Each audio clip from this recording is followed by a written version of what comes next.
You can have different properties in Dubai.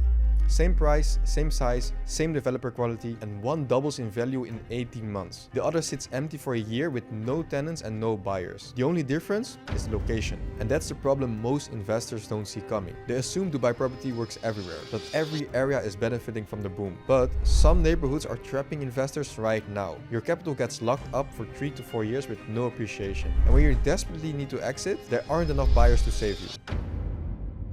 So, in this video I'm breaking down the worst areas to avoid and why they're failing investors right now. The best areas where demand is actually strong and returns are real, and how to spot warning signs before you commit a single dirham. Would you invest $500,000 in an area with almost no transactions? Because some investors are doing exactly that, and they don't realize it until they need to sell. Location in Dubai isn't just important, it determines everything. Pick the wrong area and your purchase could have your money stuck for years, while you keep paying installments with no way out. Your completed property could sit vacant for 12 months because your surrounding area isn't developed yet, and you're paying service charges every month with zero rental income coming in. And when you need to liquidate fast, you can't find a buyer because there's no demand in that location. At House of Orange, we help investors make data-backed decisions across Dubai every single day. So in this video I'm showing you the worst areas to avoid and why they're failing investors right now, the best areas where demand is actually strong and returns are real, and how to spot warning signs before you commit a single dirham. Before we get into the best and worst areas for 2026, there's something I need to clear up first. It's one of the main reasons investors end up confused about the market, and it's the mistake that shows up every single year in Dubai. What most people get wrong is they think Dubai is one big market. People assume every area appreciates at the same rate, every building rents the same, and every off-plan project is automatically a good deal just because it's Dubai. Let me give you a real example. I had a client about a year ago. They wanted to buy a off-plan property, a studio, to get a good rental yield. So I suggested them a few developers. The main thing was with those developers, they didn't have a 1% payment plan, and they really needed a 1% payment plan. So I told them, hey,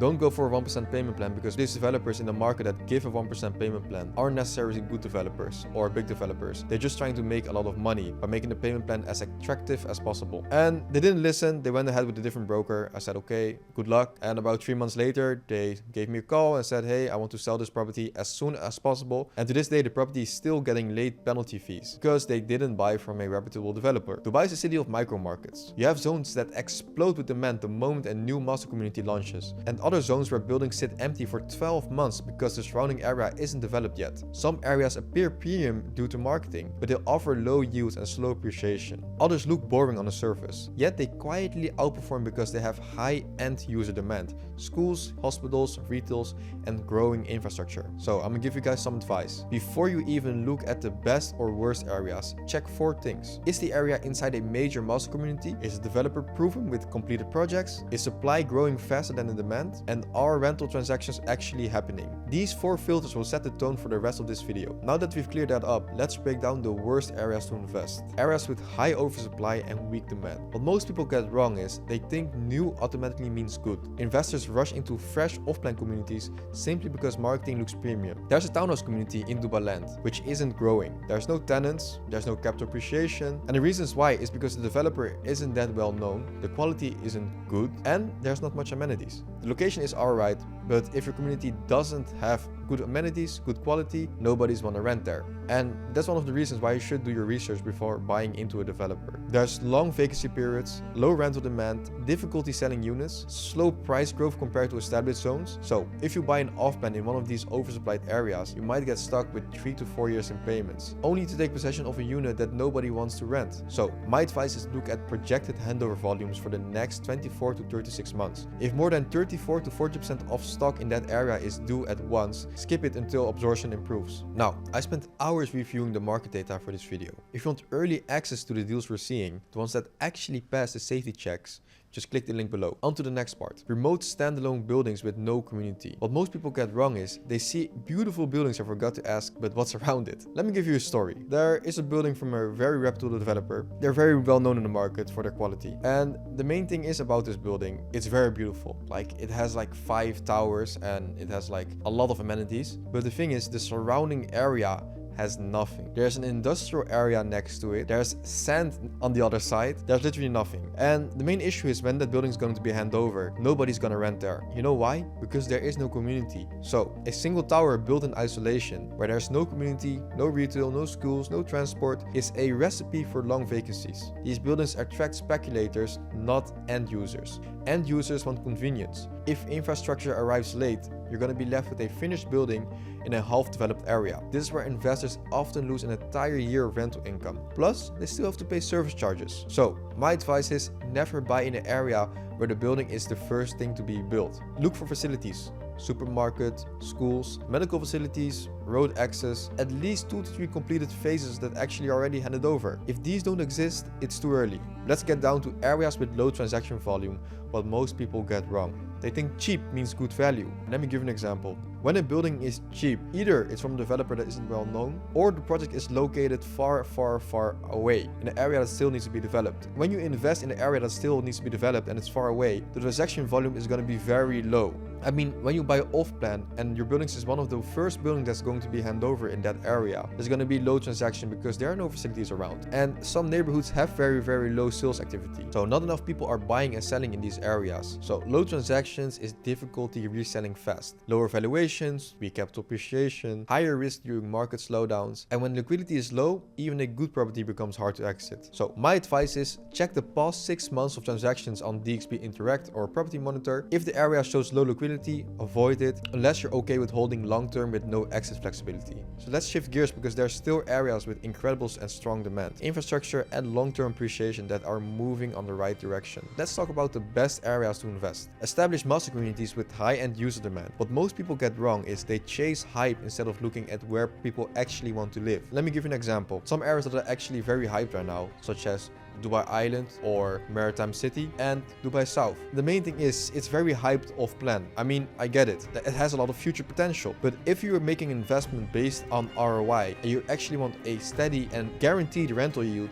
buy in established communities such as Dubai Greek Harbor or downtown, Palm Jumeirah, Dubai Marina, because these areas already exist and that's where you can make solid ROI. And if you want to speculate on the market, you can invest in those areas such as Dubai Maritime City or Dubai Island or Dubai South because they move with the plan of the government. So that's my advice on what you should do. Invest in communities with schools, retail, parks, hospitals, multiple completed phases that tend to perform consistently. End users drive the price stability and long-term appreciation, not speculators. When end users are lined up to live in a community, don't worry about vacancy. My advice is choose developments inside a master community, like Imar master communities or Makil master communities. Let's get to the next point. Areas with strong rental demand and limited supply.